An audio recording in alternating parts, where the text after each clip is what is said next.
Halo Sobat EKG, gimana kabarnya? Gua berharap sobat semua masih terus dalam keadaan sehat walafiat ya, dan masih terus semangat dalam mengarungi kehidupan demi mewujudkan mimpi. Sobat EKG, seperti biasa ya, gue mau ucapkan terima kasih banyak Sobat EKG. Terima kasih sebanyak-banyaknya, sebanyak-banyaknya Sobat EKG. Sobat semua masih terus setia mengikuti channel ini. Makin hari subscribernya makin banyak Sobat EKG, luar biasa. Gue terharu Sobat EKG. Gue jadi bisa tambah semangat ya untuk berbagi energi sama sobat semua. Gue berharap semua energi baik di channel EKG ini bisa menjadi energi yang sangat bermanfaat buat sobat semua. Amin, amin. Sobat EKG, banyak ya yang sudah menonton video EKG ini. Ya, tapi ketika mereka mencoba mempraktekkan dan membayangkan afirmasi, ya mereka belum bisa dapat gambaran yang clear. Bang, berdoa akan minta sama Tuhan. Lalu afirmasi adalah cara kita meyakinkan diri kita bahwa apa yang kita ingin manifestasikan bisa terwujud kan Bang? Betul sekali.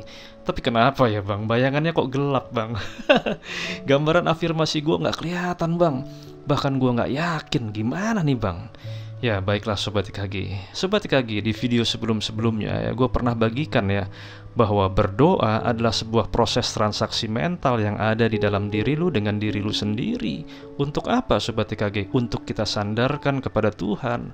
Sekali lagi kepada Tuhan Sobat EKG.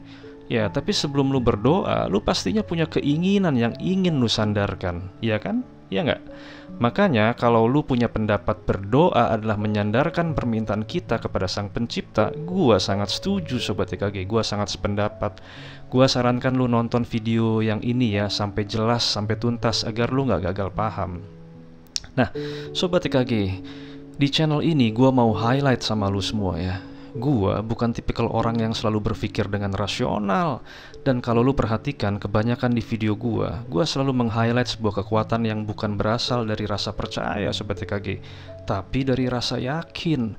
Jadi channel EKG isinya ya berisi keyakinan. Dan keyakinan itu adalah hal yang bersifat individual Sobat EKG. Karena gue nggak bisa memaksakan keyakinan seseorang. Dan yakin itu sesuatu yang berkaitan dengan spiritual movement. Apa itu? Iya Tuhan, atau lu boleh bilang alam semesta, terserah lu silahkan. Tapi intinya memang ada sebuah kekuatan yang jauh lebih besar daripada diri kita. Namun kita bisa aktifkan karena memang ada di diri kita semenjak dulu Sobat EKG. Sobat EKG, gue gak tahu agama lu apa. Ada yang Islam, Kristen, Hindu, Buddha. Dan gue gak punya hak atas keyakinan lu. So, lakukan cara berdoa dengan metode lu masing-masing. Nah, di channel ini, gue akan mengingatkan sobat semua untuk jangan terlalu sombong dengan pikiran-pikiran yang bersifat causal mind. Lu lihat bola, lu percaya ada bola di situ. Tapi lu juga harus percaya dan yakin bahwa ada kekuatan yang luar biasa di alam semesta ini yang gak pernah bisa lu lihat. Ya Sobat EKG, banyak sih yang bilang ke gua, wah bang, lu ngayal aja lu bang, lu sesat lu. Semangat ya bang delusinya. Ah, gue yakin orang ini hoax. Gue yakin dia juga pasti gak kaya-kaya banget. Ya nggak apa-apa, itu pendapat mereka yang selalu bersandar dengan pemikiran logika. Tapi sekarang gue tanya Sobat EKG, bisa nggak lu lihat energi? Nggak bisa kan? Sampai mata lu julingin, lu melotot juga nggak akan kelihatan Sobat EKG. Padahal energi adalah sesuatu yang sampai hari ini menjadi teman kita Sobat EKG. Dia selalu ada di sisi kita dan selalu menemani kita. Jadi Sobat EKG, kalau afirmasi lu nggak kebayang, mungkin bisa jadi proses transaksi mental yang ada di dalam diri lu dengan diri lu sendiri itu belum close deal Sobat EKG. Jadi nego lu kurang jago. Nego lagi Sobat EKG. Contoh ya kayak gini. Bang, gua mau mobil mahal, anjir gua nggak ada duit, bisa nggak sih? Nah, di sini biasanya logika dan keyakinan itu bertempur Sobat EKG, beradu argumen. Makanya gue bilang, lu kudu clear dulu sama apa yang lu inginkan. Clear, apa sih sebetulnya yang lu inginkan? Ya bang, gue udah clear, gue pengen mobil, tapi mobilnya kabur mulu gambarnya. Dan rasanya hati gue resah bang, gue nggak tenang. Apa iya sih bang gue bisa dapet itu?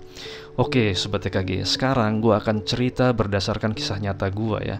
Bagaimana seseorang yang mencintai Tuhannya, dia bisa memanifestasikan sebuah wujud yang di luar kemampuan dia. Dan bukan hanya untuk dia saja dahsyatnya. Cerita ini akan gue mulai ya dari cerita ketika gue berargumen dengan partner kerja gue. Oke Sobat EKG, gue mulai. Sobat TKG, gue punya partner kerja namanya Albert. Ya, lumayan ya, orangnya sangat skeptis. Kalau dia seorang yang agnostik ya mungkin dia masih percaya sama Tuhan. Tapi kayaknya sih dia ateis kayaknya. Bisa jadi ya, gue nggak tahu ya. Ya karena dia memang selalu berpikir skeptik. Ya kenapa? Karena ketika dia belum bisa mencapai tujuannya, biasanya dia akan terus bekerja mati-matian, habis-habisan Sobat TKG. Dan kalau belum berhasil alias gagal ya, dia stres, jengkel, baper. Artinya apapun itu dia nggak percaya akan kekuatan lain selain bekerja dan berusaha keras. Ya karena menurut dia apa yang sampai hari ini dia manifestasikan itu bukan dari menghayal atau bermimpi. Bahkan dengan pedenya dia bilang, gua nggak pernah mimpi, gua kerja ya kerja aja, kerja keras. Gua tahu kalau gua bergerak pasti gua bisa mewujudkan apa yang gua mau. Gua atur semua rencana-rencana gua, dari mulai bisnis plan, marketing strategi, market analysis, financial plan, HRD, R&D, semua gua rangkai dalam satu kesatuan target di bisnis plan gua, dan hasilnya maksimum requirement pasti akan low noise. Artinya potensi gagal pasti sedikit sekali. Ya, padahal dalam hati gua semua yang dia ucapin sebelum dia mulai adalah plan, dan plan adalah demand, rencana, keinginan, harapan. Ya, tapi gua pun nggak apa-apa sih ya dengan pendapat itu. Buktinya toh dia berhasil kok. Gua pun nggak bisa sangkal itu. Top lah si Albert. Kenapa? Karena manusia memang diberi pikiran, badan, perasaan, dan energi untuk bisa berusaha. So, Sobat KG nonton lagi ya video 4 dimensi ini. Nah, tapi yang gua kurang srek dari Albert, temen gua ini, adalah dia tipe orang yang scoff, Sobat KG. Scoff itu dia tipe orang yang suka mengolok-ngolok keyakinan orang, apalagi keyakinan orang yang sedang bermimpi baik demi hidupnya. Ya, kenapa? Ya, karena dia merasa bahwa dia sudah valid, Sobat KG, sehingga orang-orang yang sedang mempunyai mimpi baik dalam hidupnya akan patah jika berhadapan dengan dia. Udahlah, lupain lah itu mimpi-mimpi itu nggak bener. Yang bener itu kerja. Itu salah satu jargon favorit dia. Bahkan Sobat TKG dia pernah bilang sama gua, kalau lu lapar, apa yang lu masukin ke dalam perut lu? Nasi atau keinginan atau doa atau mimpi atau harapan? Sobat TKG, gue nggak pernah menanggapi hal tolol ini ya. Kenapa? Karena menurut gue punya jawabannya. Dan selain jawaban dari gue adalah jawaban yang tolol. Ya, kata-kata ini sering dia ucapkan ke karyawannya, ke teman-temannya. Ya, dan jelas-jelas jawaban mereka adalah nasi yang membuat kita kenyang, bukan harapan, bukan keinginan, bukan doa, dan juga bukan mimpi. Tapi Sobat TKG, gue nggak setuju. Gue nggak setuju kalau makanan itu hadir bukan dari keinginan. Buktinya, pasti kalau lu lagi lapar, lu punya keinginan kan supaya lu kenyang. Jangan sangkal itu. Sekali lagi, lu punya keinginan agar lu bisa kenyang. Bukankah keinginan adalah harapan, doa, pemastian, keyakinan untuk diri lu sendiri, ya kan? Dan jujur, gue juga nggak tahu realitanya makanan itu bisa timbul dari mana. Ketika lu punya keinginan akan ada nasi, bisa jadi lu keluar mencari nasi, bisa jadi lu minta sama tetangga, bisa jadi lu kerja. Ya gue nggak tahu. Yang jelas, yang pertama kali hadir ketika lu lapar adalah keinginan agar nasi itu masuk dalam perut lu. Jadi yang membuat lu kenyang pastinya keinginan, bukan nasi, Sobat TKG. Karena nasi tidak akan pernah hadir jika lu nggak punya keinginan. Sobat TKG, bagi kaum cocok logi, setelah semua doa dan afirmasi yang dilakukan oleh para dreamer, apa yang mereka lakukan, Sobat TKG? Mereka dengan sombongnya bilang begini, Sobat TKG, ya pantas aja lah dia berhasil. Karena dia kan sebelumnya begini, dia kan punya kakak ini, dia kan begitu, dia pun begini. Dia selalu mencari sebabnya, Sobat TKG. Nggak apa-apa sih menurut gua, it's okay aja lah kita berpikir pakai causal mind ya. Tapi jangan pernah lu merendahkan kekuatan mimpi orang. Sobat TKG, setelah gua menjalani hidup gua puluhan tahun, hingga saat ini gua mempelajari satu esensi dari pengalaman hidup gua. Jatuh, Sobat TKG, bangun, jatuh lagi, Sobat TKG, bangun, jatuh lagi, Sobat TKG, dan bangun lagi. Dan akhirnya gue bangun dan alhamdulillah bisa stabil. Gue bukan tipe orang yang rasional, Sobat TKG. Gue bukan tipe orang yang selalu bersandar pada sebuah pemikiran logis. Gue adalah manusia yang selalu yakin akan kekuatan besar yang luar biasa. Siapa? Apa? Tuhan beserta alam semesta ini, Sobat TKG. Oke Sobat TKG, sekarang gue mau bercerita bagaimana cerita gue bisa mematahkan pendapat Albert, seorang yang sangat skeptikal dalam hidupnya. Siang gue sama Albert ya, partner gue, kita pergi ke kawasan Jalan Jenderal Sudirman, Jakarta, Sobat TKG. Naik mobil, di mobil bertiga. Gue duduk di depan, Albert di belakang, dan yang mengendarai adalah supirnya ya, namanya Pak Ade. Ya dia orang Sukabumi, gue masih ingat banget. Albert adalah seorang yang kaya raya ketika itu Sobat TKG, luar biasa memang sih ya. Kaya, saat itu mobil yang dikendarainya adalah BMW X3, ya, mobil mahal Sobat TKG, mahal itu harganya. Ya, hari itu gua mau janjian ketemu orang ya, klien di sebuah lobi hotel. Nggak tahu gimana, gue bilang sama Albert, ya kita janjian kan jam 2. Ya otomatis ya lebih baik kita berangkat lebih awal lah biar lancar, yang namanya Jakarta kan macet. Dan bener Sobat TKG, ternyata jalanannya lancar. Bahkan kita kepagian Sobat TKG. Sampai di hotel ya kita kepagian 30 menit. Lalu Albert bilang gini, udahlah tunggu aja di sinilah 10 menit aja lah, nanti baru kita turun. Ya udahlah nggak apa-apa. Ya saat sambil kita menunggu, kita asik mengecek BB kita masing-masing. Zaman dulu zaman BlackBerry Sobat TKG. Ya zaman itu ya. Gue sampai iseng ya memotret gedung hotel tersebut dari dalam mobil. Terus si Albert nanya, ngapain lu foto-foto tuh hotel? Gue bilang, ya nggak apa-apalah, siapa tahu nanti gue bisa check in di situ. Terus dari situ gue mandi, pakai shower, air hangat, nonton TV, gue ngopi, nggak mikirin kerjaan, nggak mikirin KPI, nggak mikirin ini yang namanya bisnis proses, pokoknya asik aja. Malam hari gue turun ke bawah, gue cari makanan yang enak-enak. Setelah itu gue naik lagi ke atas pakai lift, gue mau berendam pakai air hangat. Wah enak banget lah, gue bilang gitu. Ya supir Albert pun tertawa Sobat TKG. Pak Ade, dia bilang gini sama gua, wah Pak, saya juga mau kalau kayak gitu.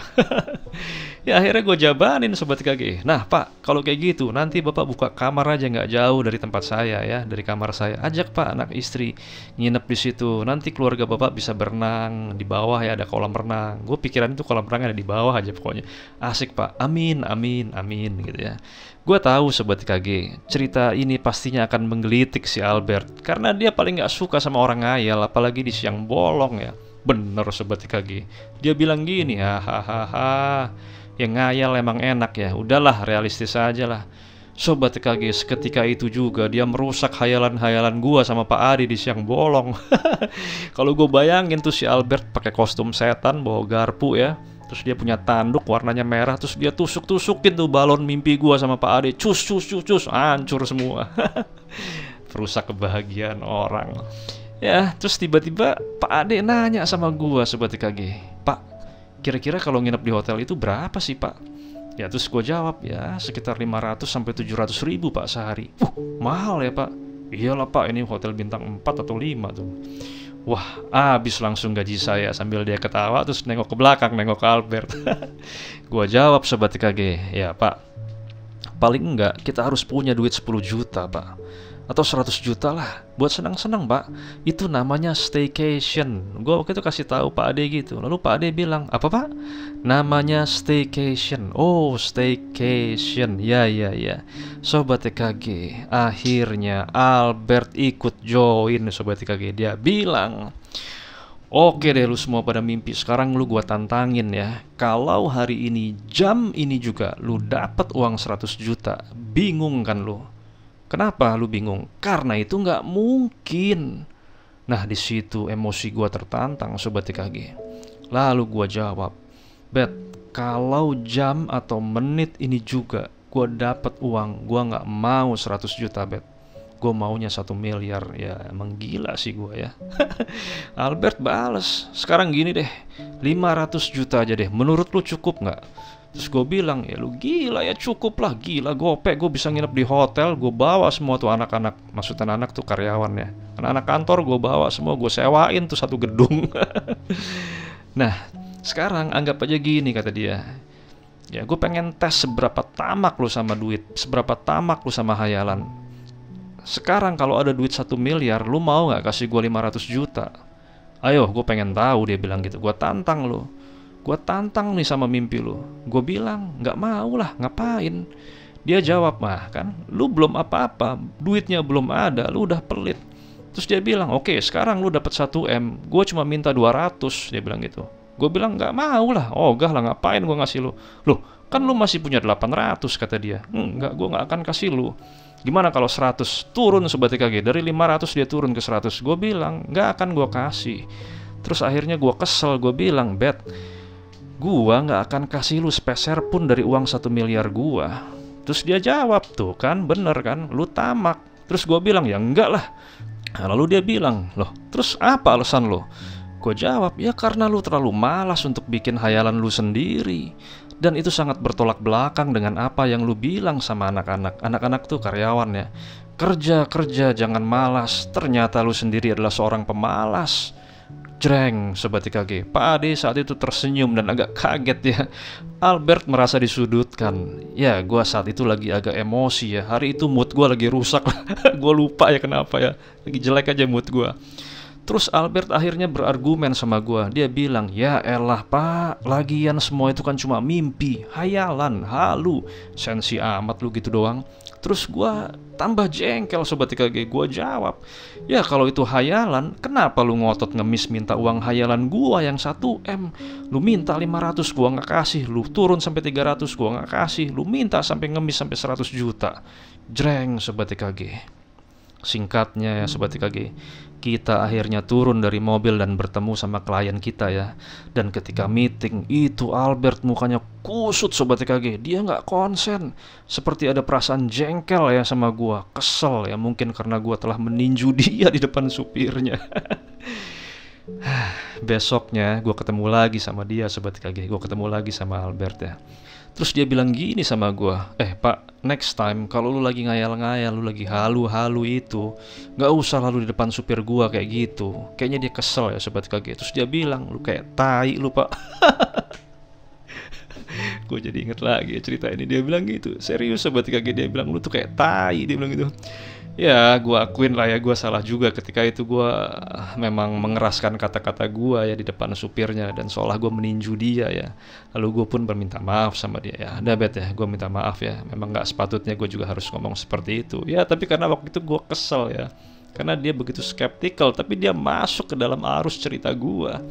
Akhirnya pun kita berbaikan, walaupun kata-kata tai itu muncul dari mulut dia. Sobat IKG, cerita Albert akan gue kesampingkan dulu ya. Nah, Sobat IKG, saat itu gue mempunyai tim solid sekitar 12 orang. Perusahaan tempat gue bekerja adalah perusahaan yang sudah stabil saat itu Sobat IKG. Dan dari 12 orang itu, 5 orang tersebut berdomisili gak jauh dari tempat gue tinggal. Ya dulu ada sekitar 5 atau 6 orang ya, yang kalau mereka kerja, mereka selalu berangkat dari rumah gue. Ya karena kala itu gue punya mobil yang diperuntukkan untuk antar jemput karyawan ya. Mobil MPV yang bisa muat 7 orang. Nah kadang gue suka ikut tuh mobil mereka, tapi kadang gue juga suka jalan sendiri ya, pakai mobil pribadi gue. Ya, tim gue adalah tim yang sangat solid Sobat IKG. Setiap kali gue pulang dari kantor, kita selalu bercanda, ketawa, bahkan berdiskusi di mobil. Nah, ceritanya dulu pas awal-awal gue bikin satu perusahaan ya, sebelum gue diakuisisi, itu ada karyawan gue yang namanya Agung. Dulu waktu pertama kali gue masih merintis, Agung itu adalah karyawan pertama gue dan dia kerja sama gue. Sebelum dia kerja sama gue, dia bilang gini Sobat IKG, Pak, saya pengen ngelamar kerjaan, tapi saya masih kuliah, dan kuliahnya itu kampusnya di depan Tang City Sobat IKG. Cuma ada satu hal yang ingin saya tanyakan. Ya sekedar tanya aja lah, dia bilang gitu. Ya silahkan. Dia bilang, nanti ketika saya bekerja, boleh gak sih pak, setiap kali azan berkumandang, saya harus melakukan ibadah sholat. Terus gue bilang, ya boleh lah, masa gak boleh. Tapi, dia bilang, ada tapinya Sobat IKG. Terus gue dengerin, apa? Dia bilang gini, saya sholatnya maunya di masjid. Saat itu ya, tempat kantor gue tuh kecil sekali ya. Gue ngontrak sebuah tempat kecil lah, dan persis di depannya itu ada masjid Sobat IKG. Terus gue bilang, ya boleh lah, kamu tinggal lompat pagar aja situ. Dia bilang, oke pak. Waktu berjalan ya Sobat IKG. Agung saat itu bekerja sebagai server administrator ya. Kantor gue pindah Sobat IKG. Dan kembali lagi, masjid gak jauh dari kantor gue. Dan semua tim di situ tahu setiap waktu sholat selalu bangku kantor yang ditempati Agung itu pasti kosong. Artinya dulu dia tidak pernah menunda walaupun hanya 1 menit.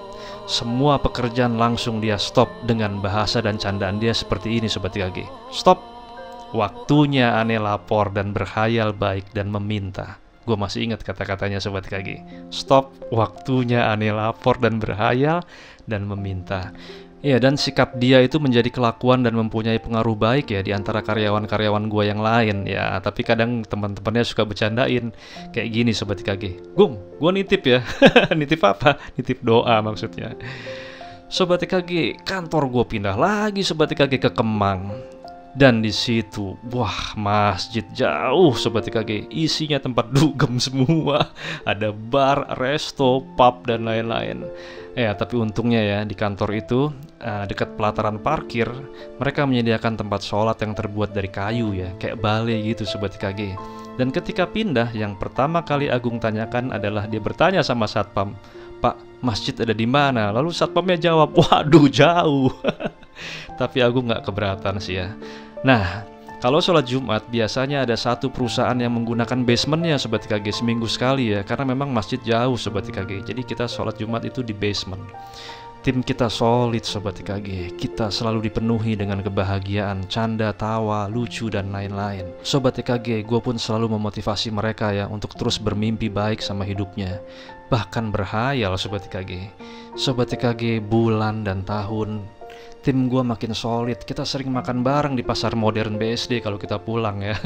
Tepatnya habis keluar dari pintu tol ya, terus kita makan ayam taliwang. Sampai sekarang masih ada itu tendanya. Ya lucu ya, ketika kita makan ayam taliwang kita berkeringat semua karena pedes ya. Dan kacamata Agung itu selalu berembun ketika dia menyantap ayamnya. Kita ketawa bareng. Ya, kita berbeda pendapat, tapi kita juga akhirnya baikan lagi dan banyak sekali petualangan yang kita alami bersama Sobat TKG. Dan dalam perjalanan, biasanya kita manfaatkan waktu untuk berhayal dan untuk belajar bahasa Inggris. Sobat TKG, sampai suatu saat gue punya ide. Gue bilang, dalam perjalanan kita ke kantor dan pulang, yuk kita manfaatkan waktu kita ini, kan perjalanan bisa 1 jam ya lebih ya. Bagaimana kalau kita sama-sama belajar bahasa Inggris dan kita mengafirmasikan hal-hal baik dalam hidup. Gue bilang gitu ya. Ya udah, gimana Pak caranya? Terus gue jawab, ya kalau setiap kali kita lihat bangunan di jalan ada tanah kosong yang terbengkalai, ayo kita doakan agar tanah itu bisa bermanfaat. Mereka setuju Sobat KG. Jadi kita selalu afirmasikan hal baik ya, sama tanah ada bangunan kosong kalau kita lagi lewat. Kadang ada yang teriak, jadilah Indomaret, jadilah rumah sakit, jadilah Alfamart, jadilah puskesmas, dan lain-lain. Nah, lucu lah ya. Sampai suatu ketika Sobat KG, gue menemukan ada lahan kosong di pinggir tol ya, persis di kolong jembatan sih ya. Ada tanah kayak waste gitu ya. Terus gue bilang, wih, itu tanah kosong tuh, bagusnya jadi apa ya? Mereka berpikir keras Sobat TKG. Kalau jadi Alfa siapa yang mau masuk ke kolong jembatan? Jadi Indomaret juga susah, nggak tahu lah mau jadi apa. Lalu Sobat TKG, tiba-tiba Agung berteriak kencang, "Ana tahu, Ana tahu." Gue masih inget banget itu. Begitu bahasa dia. Dia kadang-kadang memakai kata ana atau memakai kata ane ya. Dia lucu ya Sobat TKG. Dia bilang, "Ana tahu, Ana tahu." Terus gue bilang, "Jadi apa Gung?" Gue tanya. Dia lontarkan kata begini Sobat TKG, "Jadi masjid Pak." Kita bingung Sobat TKG, bingung. Siapa yang mau ibadah sholat di situ? Mana di pinggir tol, aksesnya susah lagi. Ya, tapi kata supir gua, baguslah itu, jadilah masjid. Sobat TKG, akhirnya kita sepakat ya.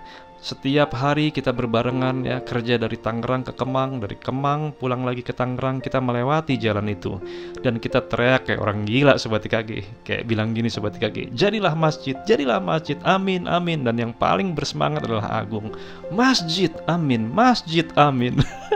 Nah lucunya ada satu hari Sobat TKG, dia lagi asik SMS ya sama orang tuanya. Dia duduk di bangku depan. Tiba-tiba kita melewati jalanan itu lagi. Dan supir gue mengingatkan sama Agung, Gung, dia nggak dengar Sobat TKG. Padahal itu persis di sebelahnya. Akhirnya dicolek sama Hendro ya, temannya dari belakang, yang duduk di bangku belakangnya. Terus dia bilang, Gung, itu tanah lu. Dia kaget, spontan dia ucap, astagfirullahaladzim, masjid. Kita ketawa Sobat TKG. Sobat TKG, waktu berlalu Sobat TKG. Tiba-tiba awan gelap datang. Kala itu dikenal dengan nama Black November. Perusahaan di mana tempat gua kerja pun terkena akibatnya Sobat TKG. Pemberhentian massal terjadi, pecah kongsi, semua BOD pecah Sobat TKG. Habis semua Sobat TKG. Tim gua pun harus mencari pekerjaan masing-masing. Pecah, pisah, berantakan Sobat TKG. Sampai sebelum kita berpisah, ada salah satu karyawan gua ya, perempuan yang resign duluan. Ya mungkin dia sudah menangkap tanda-tandanya ya. Dan salah satu editor video gua bilang gini Sobat TKG, "Saya kan editor di perusahaan ini. Saya mau bikin slideshow Pak, yang berisi foto-foto tim kita yang 12 orang itu. Boleh nggak Pak?" Gue bilang, "Ya boleh lah." "Untuk apa?" Gue bilang itu. "Untuk perpisahan salah satu tim perempuan kita itu Pak." "Iya, oke lah." Setelah jadi, dia menunjukkan slideshow foto-foto itu Sobat TKG. Gua pasang headphone dan gua tonton slide itu Sobat TKG. Di slide itu, Angga yang editor video itu, dia memberikan back sound lagunya Ari Lasso Sobat TKG. Judulnya Perbedaan. Dan gue nggak tahu juga ya kenapa Angga pilih lagu itu. Mungkin ada kata-kata perpisahan di situ. Kira-kira lagunya begini Sobat TKG. Perpisahan ini hanya untuk sementara.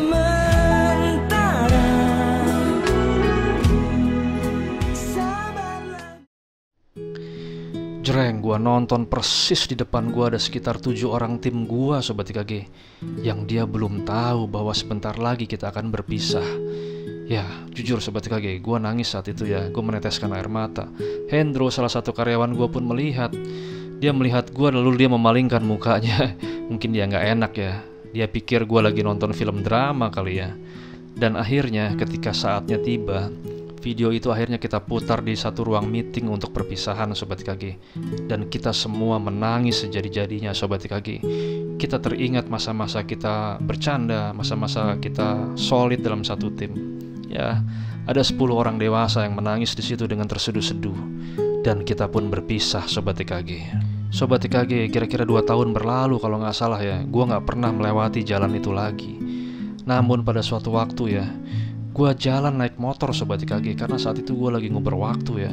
Lalu gua melewati jalan itu lagi. Dan apa yang terjadi Sobat TKG? Jalanan itu macet pada saat itu, macet total Sobat TKG. Kenapa? Karena ada mobil material Sobat TKG. Gua ingat ya, gua berada persis di pinggir tol, di lahan kosong itu. Ketika dulu kita selalu mengafirmasikan hal-hal baik ya sama lahan itu. Gua ingat ya wajahnya Agung ketika dia bilang masjid, masjid. Gue penasaran Sobat TKG. Gue masuk ke jalan itu. Di situ banyak mobil truk ya Sobat TKG. Ada 2 truk ya yang berisi bahan material ya. Sisanya dia parkir di ujung sana. Dan ada beberapa pekerja yang sedang membangun tanah itu Sobat TKG. Gue pun penasaran ya. Lalu gue turun. Gue tanya sama supir truk di situ. Karena memang suaranya lagi bising ya. Karena itu persis di bawah tol dan jalanan itu ramai sekali. Gue teriak sama dia, "Pak, maaf Pak, saya mau tanya ini mau dibangun apa ya?" Dia nggak jawab Sobat TKG. Ya mungkin karena berisik ya. Lalu gue akhirnya cari orang lagi di sekitar situ. Dan dia pun bilang, "Wah, saya kurang tahu ya Mas. Sampai ada anak muda Sobat TKG dekat situ." Gue ingat sekali Sobat TKG, dia pakai baju biru dan celana pendek. Gue nggak tahu ya dia muncul dari mana. Lalu gue tanya, Mas, tahu nggak sih ini mau dibangun apa?" Lalu dia bilang Sobat TKG, "Iya Pak, ini mau dibangun masjid." Jreng Sobat TKG. Dan gue pun kaget luar biasa Sobat TKG. Ya gue sempat shock juga dan gue nyebut, "Ya Tuhan, ya Allah, ternyata tanah ini akan dibangun masjid beneran." Seketika itu juga gue langsung punya rasa bahagia Sobat TKG. Dan Sobat TKG, jreng, tiba-tiba langit mendung dan hujan deras Sobat TKG. Wah, saat itu gue nggak bawa jas hujan lagi. Akhirnya ya Sobat TKG, dengan rasa senangnya dan di saat itu hujan deras, gue memberi anak muda itu uang Sobat TKG. Terus dia bilang gini sama gue, "Apaan ini Pak?" Gue jawab, "Terima kasih ya. Terima kasih kamu sudah menjawab pertanyaan saya." Gue naik motor lagi Sobat TKG. Gue kebut motor gue karena hujan ya. Dalam keadaan hujan gue bilang, "Terima kasih Tuhan, terima kasih. Hari ini aku ditunjukkan oleh sebuah bukti kekuatanmu yang luar biasa." Dan dalam hati gue panggil nama-nama mantan tim gue ya Sobat TKG. Agung, Hendro, Fauzan dan lain-lain. Sobat TKG, mereka adalah saksi hidup afirmasi baik dalam hidup. Dan gue ingat ya ketika Agung selalu bilang bahwa saatnya lapor, menghayal dan berdoa. Sobat TKG, kalau lu penasaran sama masjid itu, coba lu cari di Google. Nama masjidnya Masjid Shirathul Mustaqim. Dan letaknya persis di daerah Kebonanas, Tangerang, persis di pinggir tol. Jadi dia itu masjidnya PT Jasa Marga ya. Iya Sobat TKG, kalau orang cocok logi pasti dia akan bilang begini Sobat TKG. Iya, itu mah masjid udah lama kali, rencana RAB-nya mungkin sudah 10 tahun sebelum lu afirmasi. Persetan sama pendapat itu Sobat TKG. Yang gue tahu saat Agung dan timnya berafirmasi, boro-boro kita kenal sama perancang bangunannya. Bahkan kita juga nggak tahu kalau itu masjid itu punya Jasa Marga. Nah kan gue pernah bilang, yang sudah, akan, belum itu selalu berjalan bersamaan. Yang sekarang gue tahu sampai hari ini itu masjid dengan bangunan tinggi besar, bangunan yang diperuntukkan untuk manusia berdoa dan berafirmasi guna mendekatkan diri kepada zat yang tidak akan pernah hambanya bisa jelaskan dengan logika, sudah berdiri tegak Sobat TKG. Sobat TKG, jika lu sulit membayangkan apa yang lu afirmasikan, cara gua adalah lu kudu dekat dengan Sang Pencipta Sobat TKG. Karena ketika lu merasa dekat, semua afirmasi baik lu itu hanyalah butiran debu Sobat TKG. Hanyalah satu keinginan dan mimpi yang jika Tuhan beserta alam semesta ini berkehendak maka jadilah Sobat TKG. Sobat TKG, setelah masjid itu berdiri kokoh ya, di daerah Cikokol, gua bertemu Pak Ade Sobat TKG, supirnya Albert. Iya, pas gue lagi mau beli lem power glue, ada yang teriak sama gue. Dia bilang gini, "Pak." Lalu gue noleh, dia bilang, "Apa kabar Pak?" Pak Ade sekarang sudah gemuk ya." "Alhamdulillah Pak." "Makmur ya Pak?" Dia jawab, "Alhamdulillah Pak, Alhamdulillah." Lalu gue tanya, "Pak Ade sekarang kerja di mana?" Terus dia bilang, "Alhamdulillah Pak, sekarang saya dagang." "Oh dagang, ya syukurlah," gue bilang gitu. "Pak, alhamdulillah Pak, sekarang saya sudah punya mobil sendiri walaupun nyicil. Ini Pak, mobilnya tinggal 9 bulan lagi. Di depan dia ada Xenia warna hitam ya Sobat TKG, luar biasa." Lalu gue bilang, "Alhamdulillah Pak." Dan Sobat TKG, ini adalah sebuah kata yang gak pernah gue lupa dari dia Sobat TKG. Dia bilang gini Sobat TKG sama gue, "Pak, alhamdulillah Pak, saya sudah bisa membawa anak dan istri saya menginap di hotel." Nyes Sobat TKG, hati gue meleleh Sobat TKG. Hati gue meleleh seolah mentega di penggorengan. Kata dia, "Hampir 2 bulan sekali saya pulang Pak ke kampung saya di daerah Sukabumi. Dan saya menginap di hotel yang ada kolam renangnya." Wah, gue tanya sama dia, "Anak Pak Ade yang kecil sekarang dia umur berapa?" Dia jawab, "Sudah kelas 5 Pak sekarang." Dia menatap mata gue Sobat TKG. Lalu dia bilang sama gue, "Pak, saya kok terharu ya ketemu Bapak lagi di sini. Nggak nyangka saya. Wallahi Pak, rasanya saya ingin banget meluk Bapak." Dia bilang gitu Sobat TKG. Saya jadi ingat Pak waktu Bapak bilang harga menginap di hotel itu 500 sampai 700 ribu. Saya jadi ingat Pak Albert jadinya. Saya kangen Pak sama dia. Lalu gue tanya, "Kemana tuh Albert?" Dia jawab ya, "Pak, dulu setelah tempat kerja kita hancur tutup, kira-kira kurang lebih 6 bulanan dia masih kontak saya Pak sampai setahun. Dia bilang, 'Kamu punya nggak kontaknya Bapak?' Lalu dia cari-cari Bapak kemana-mana. Ketika itu hidupnya susah Pak. 'Bapak kemana?' Dia bilang gitu sama gue. 'Kok Bapak menghilang?' Iya, lalu gue bilang saat itu, 'Iya, saat itu pun saya terkena dampaknya Pak Ade. Ya, tapi alhamdulillah saya sekarang sudah bisa bangkit lagi. Kita ngopi di Warmindo Sobat TKG, ngobrol sana sini.' Bahagia sekali saat itu gue. Sobat TKG, dia bilang gini Sobat TKG, "Saya ingat waktu itu ya Pak, Bapak bilang gini ke Pak Albert, 'Karena kamu terlalu malas untuk membuat mimpi kamu sendiri.'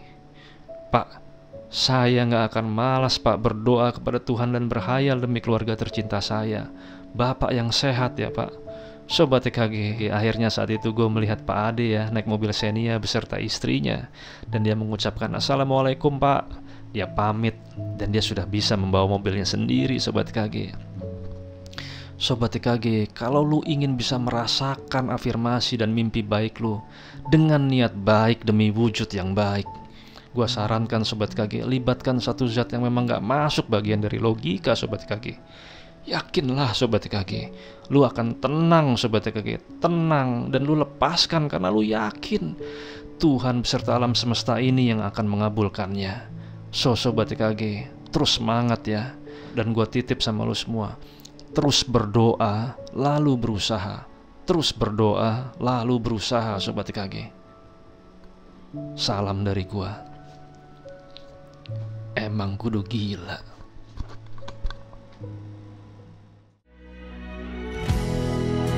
Perpisahan ini hanya untuk sementara. Sabarlah